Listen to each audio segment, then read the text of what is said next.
नमस्कार दोस्तों, एक बार फिर से स्वागत है आपके अपने यूट्यूब चैनल टैक्स डिजिटल पर। दोस्तों, जीएसटी की एक बहुत बड़ी अपडेट निकल कर आ रही है। जीएसटी पर यहाँ पर आज की डेट में 17 अक्टूबर को यहाँ पर एक एडवाइजरी जारी हुई है।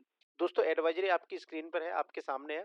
17 अक्टूबर को यहाँ पर एडवाइजरी आई है। Attention, hard locking of auto populated liability in GSTR 3B। यहाँ पर दोस्तों जीएसटीआर 3B को लेकर बहुत बड़ी अपडेट है। जीएसटीआर 3B को अब लॉक किया जा रहा है। जी हाँ दोस्तों, जीएसटीआर 3B को लॉक किया जा रहा है। जीएसटीआर 3B को अब आप एडिट नहीं कर पाओगे।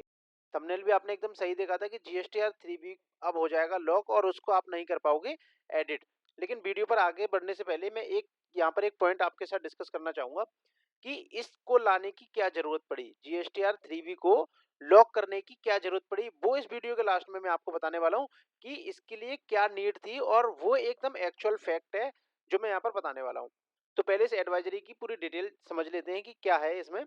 इन the order to assist tax payer in filing their returns and minimise human errors, यानी कि यहाँ पर जो गलतियां होती हैं इंसान से, तो वो सब गलतियों को यहाँ पर कम करने के लिए, उन गलतियों की संख्या में कमी हो, इसके लिए यहाँ पर इस फैसिलिटी को यहाँ पर लाया गया है। और जीएसटी जैसा कि आपको पता है कि इंप्रूव करता रहता है अपने प्रोसेस को, और यहाँ पर प्री फिल्ड डेटा आपको जो है वो मिलता है हर महीने की। आप जीएसटीआर 3B में देखते हैं आपको प्री फिल्ड डेटा यहाँ पर मिलता है, काफी पहले से ये प्रोवाइड हो रहा है।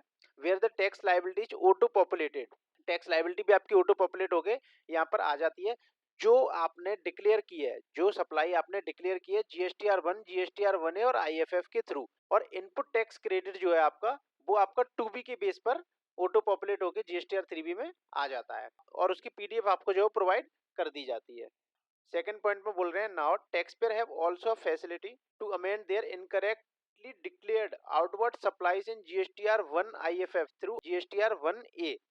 जो आपकी जीएसटीआर 1 और आईएफएफ में जो गलत सप्लाई हो चुकी है, जो गलत सप्लाई रिपोर्ट हो गई है, उसको जीएसटीआर 1A के थ्रू आप जो अमेंड कर सकते हो, क्योंकि आप उसको जीएसटीआर 1A को आप 3B से पहले यहाँ पर आप फाइल करेंगे तो वो 3B में ऑटोमेटिक अपडेट हो जाएगी। Additionally, to manage inward supplies and ensure accurate ITC claims in GSTR 3B, तो यहाँ पर एक्यूरेसी को बढ़ाने के लिए, आईटीसी की जो क्लेम कर रहे हैं आप, उसकी एक्यूरेसी को बढ़ाने के लिए यहाँ पर आपको पता है कि अभी थोड़े दिन पहले यहाँ पर इन्होंने एक एडवाइजरी जारी की थी और आईएमएस को ला दिया गया था, यहाँ पर इनवॉइस मैनेजमेंट सिस्टम को यहाँ पर ला दिया गया था।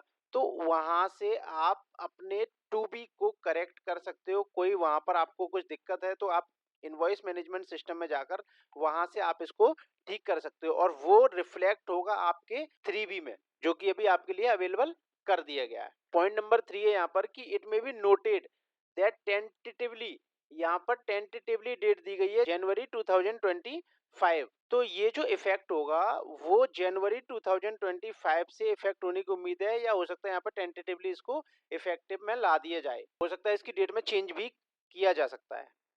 The GST portal is going to restrict making changes in auto-populated liability in pre-filled GSTR 3B from GSTR 1A IFF to further enhance accuracy in return filing। तो यहाँ पर जीएसटी के रिटर्न्स को जो फाइलिंग में एक्यूरेसी लाने के लिए ये सब किया जा रहा है।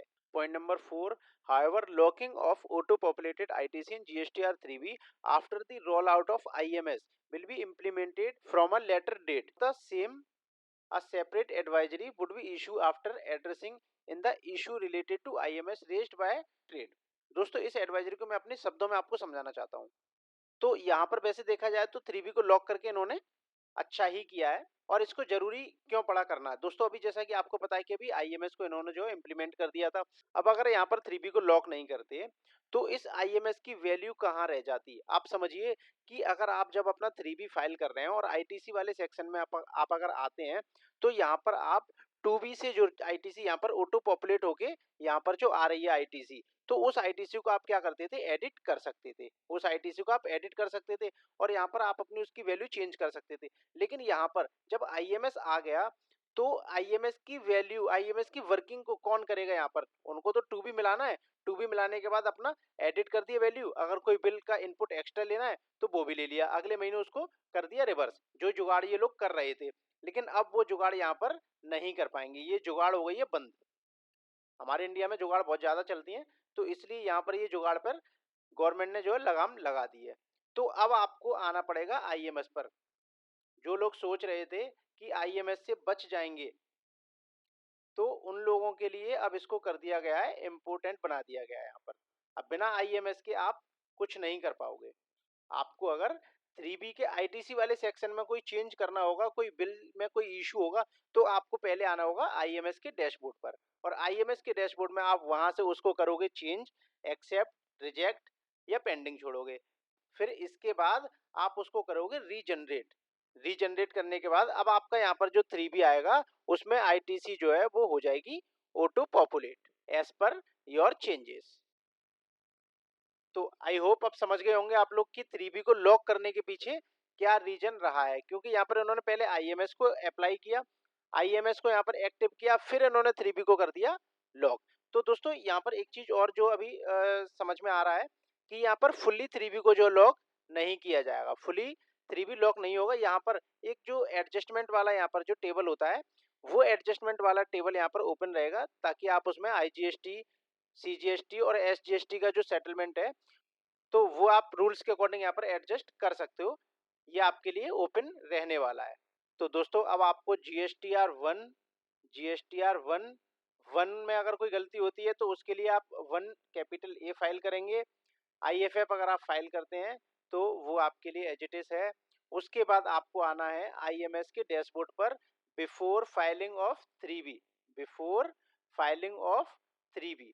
फिर आप आईएमएस के डैशबोर्ड पर आएंगे। यहाँ पर आप अपनी आईटीसी से रिलेटेड अपनी वर्किंग करेंगे। बिल जो एक्सेप्ट करने वाले हैं वो आप सबको एक्सेप्ट करके फिर उसको करेंगे आप रीजनरेट।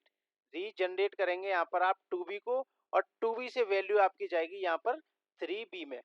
3B में वैल्यू यहाँ पर ऑटो पॉपुलेट होके आ जाएगी, लेकिन वो रहेगी लॉक, क्योंकि वो 2B के बेस पर आ रही है। तो यहीं पर आपने जो वो चेंज करना है एक आईएमएस के डैशबोर्ड पर, तो वहां से ये 2B पे रिफ्लेक्ट करेगा, 2B से ये सारी वैल्यू आपकी 3B में उठ के आ जाएगी।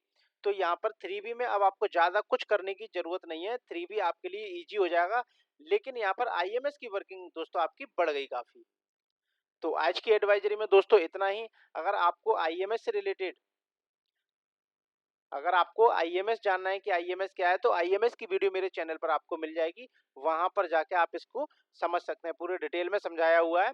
आगे आने वाली एडवाइजरी के लिए आप चैनल को सब्सक्राइब कर लीजिए, ताकि आगे की वीडियो की जानकारी आपको नोटिफिकेशन के जरिए मिलती रहे। और जीएसटी और इनकम टैक्स से रिलेटेड हमारे चैनल पर आपको काफी सारी वीडियोस यहाँ पर मिल जाएंगी, तो आप इनको देख के भी यहाँ पर आप जानकारी ले सकते हैं।